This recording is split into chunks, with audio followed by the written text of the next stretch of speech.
Thanks very much. First, I would like to thank the organizer for making an exception and allowing me to present this online. I'm really sorry I couldn't be with you. My health is preventing me from traveling at the moment.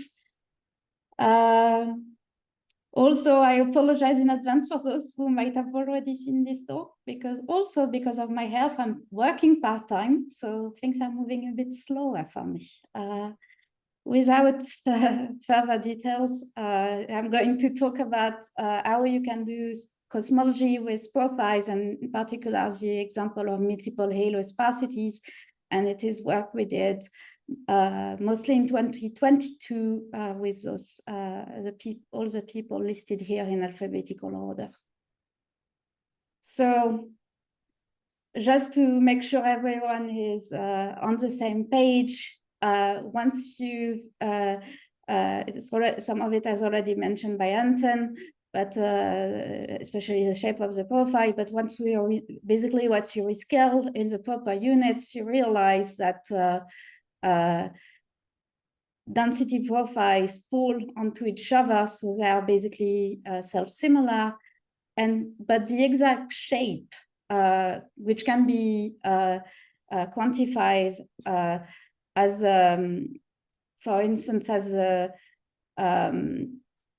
as a concentration mass relation, will depend on cosmology. Here is the shape of the initial power spectrum, the spectral index that's being used as a proxy for cosmology, just as an example. So this means that you can use this to test the lambda CDM framework, or even go further and try to put some constraints on the cosmological parameters, and maybe even the nature of dark energy, as we will see later in the talk.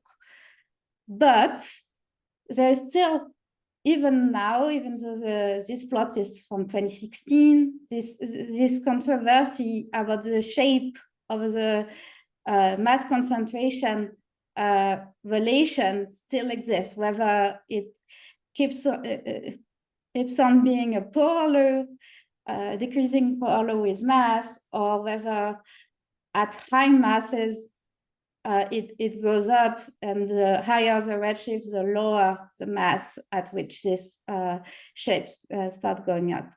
So that was one of the things that initially wanted to be studied with those simulations. They were to test the lambda, made to test the lambda CDM framework. So we didn't use a code that had an underlying tree. We went for another method with adaptive match refinement. It requires quite a large number of CPU hours, which we got between 2015 and 2018. And what we did is you cannot have, it was to compare with the Planck clusters to test the lambda CDM framework. So you cannot, especially when you are a young postdoc just coming back to arriving in a country, the first thing they tell you, the first year, no more than 1 million CPU hours. So deal with it. So we had to come up with a strategy. We splitted the box, because the box that would have allowed us to have enough high redshift massive clusters was too big to be run in less than 1 million hours. But with a bit of a clever strategy, so that it is equivalent to the volume of a bit bigger box. And the other thing that's costly is spatial resolution. So you cannot have the whole box at the few kiloparsec resolution you need to do those kind of things. So what we did is we selected zooms, systems for which we resumed on it, basically and main difference with what is usually done in the literature is that we selected them at the redshift they would be observed. They are not the progenitors of the redshift 0. systems. And so we took, for redshift 1, there are 50 of them, and at the whole sample above the threshold mass, which is mentioned there. Then same thing for redshift 48, which is 170, and at redshift 0.6, it's most of them.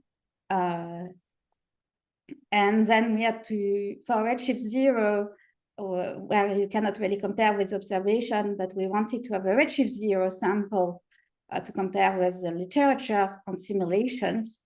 It's a really relatively small sample with a sampling in mass. And we did, of course, in the real life, especially with Planck, and then with a follow-up in X-ray, to measure the profiles, what you measure is not the dark matter only run. So we had to start adding the gas. We only went to just adding the gas in and not allowing it to cool, which is this non-radiative NR abbreviation. And as I said, they were tailor-made for comparison with Planck clusters. So if you take the 25 most massive in each bin and you looked at the profiles, you find that they are indeed similar. I've shifted the different redshifts so that they don't fall all over each other, so you see better. Otherwise, they would also pretty much not evolve.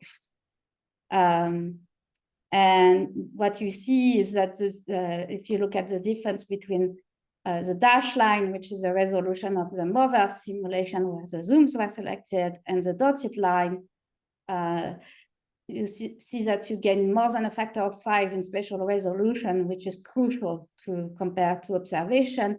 And also, if you look at the Poisson noise on the profiles, because there's a zoom, there are millions of particles in each of those halos. You see that the fluctuations are real. They are physical. It's likely due to presence of substructures and oscillation from the relaxation of the halos. So to make the connection with the rest of the talk, I'm going to show for the first time what is a sparsity. So sparsity is a quantification of the halo shape using the ratio of 2 masses. And here the idea was to start to see as a function of a relaxation parameter, the simplest we could use, which was the distance between the center of mass for a sphere of virial radius and the bottom of the potential well. What you see is that there is no clear correlation between the shape, and maybe the most relaxed cluster are more centrally correlated, and the unrelaxed ones span a larger variety of profile shapes. But of course, for that, as I said, we only have 20, you need the whole sample, so that's under analysis. And you can use those kind of analysis to do to figure out when the last merger happened. So I encourage you to have a look at this paper here from a finishing PhD student in the group. So what is sparsity? I already said a bit. So it's basically you divide the mass within the outermost radius by a mass within a smaller radius, so higher over density. And what this gives you, it's a non-parametric way of quantifying shape. So that allows you to get rid of one of the problems with, for instance, fitting a functional form like an FW, is that the goodness of fit varies with halo mass and redshift. And the fraction of halos that's ill-fitted also depends on cosmology, which is exactly what we are interested in. So, and it has another really interesting property. It's that it's nearly independent of halo mass. Cosmology, of course, cosmology dependent, astrophysics dependent. And you can really simply, even analytically, predict it using the halo mass function. We basically take the integral. It's basically the ratio of two integrals. And if you want to do it not on the sample means, but on individual halos, because here I'm going to present results done using the sample mean, you can have a look also at Tamara's most recent paper. And so back in 2021, there was a first attempt using only a single combination of sparsity using existing observational data. So it shows that you need to combine with F-gas and BAO data to break the S8 degeneracy.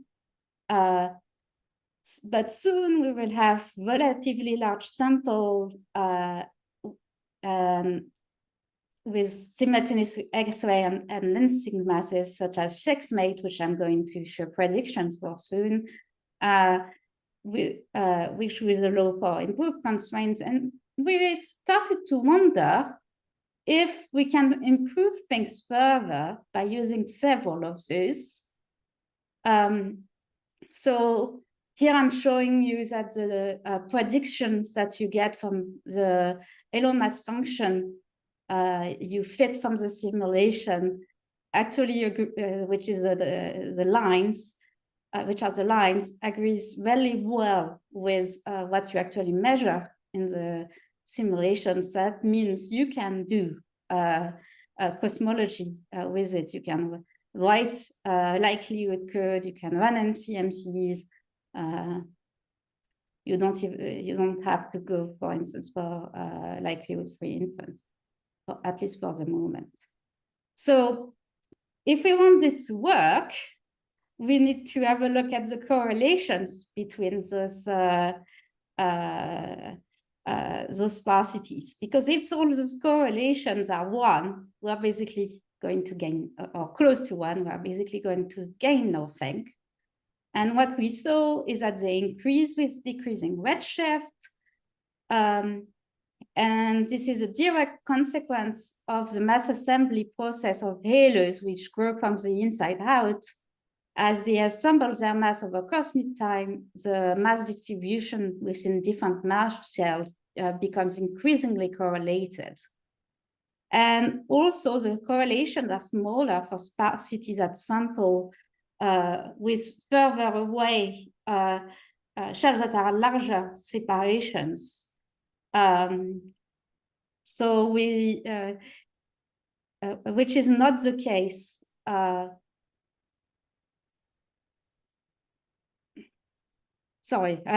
And we did find that you can basically fit these lines with a linear regression. It's a good approximation. So we provide that in an appendix if people want to practically apply this to their favorite observational data.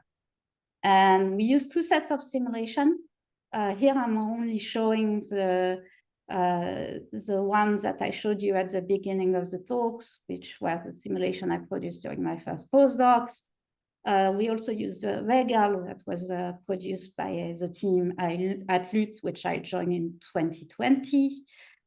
And the only difference is due to the different value of sigma 8, but you don't see anything. That's why I'm only showing 1 set.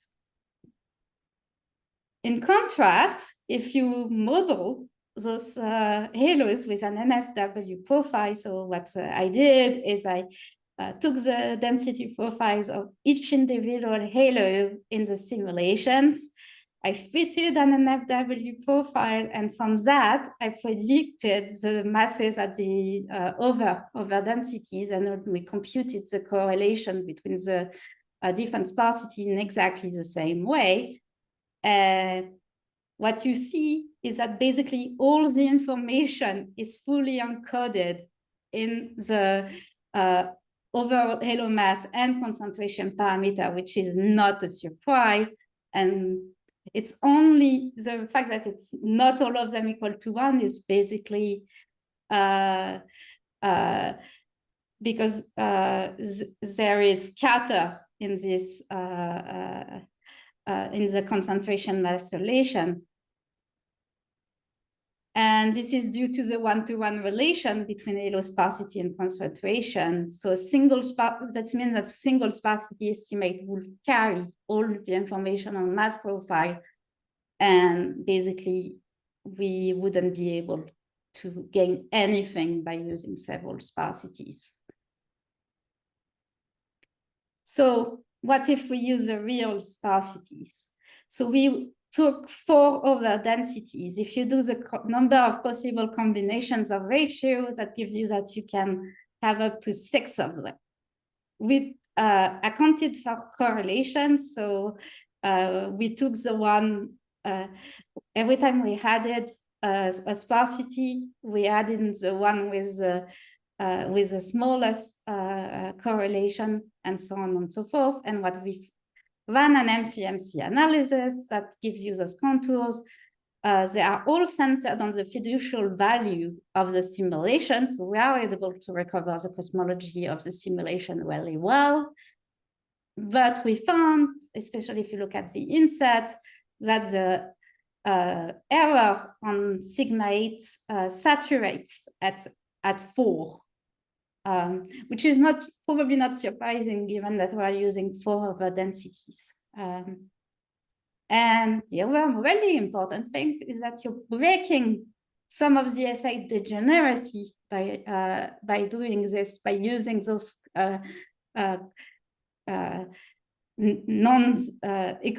correlations that are not equal to 1 between sparsity. So if you take the checkmate sample, so it's a checkmate is an heritage XMM program which basically aims at measuring mass profiles for Planck, as many Planck clusters as possible. It was 6 megaseconds of XMM over 3 years. The data is now taken.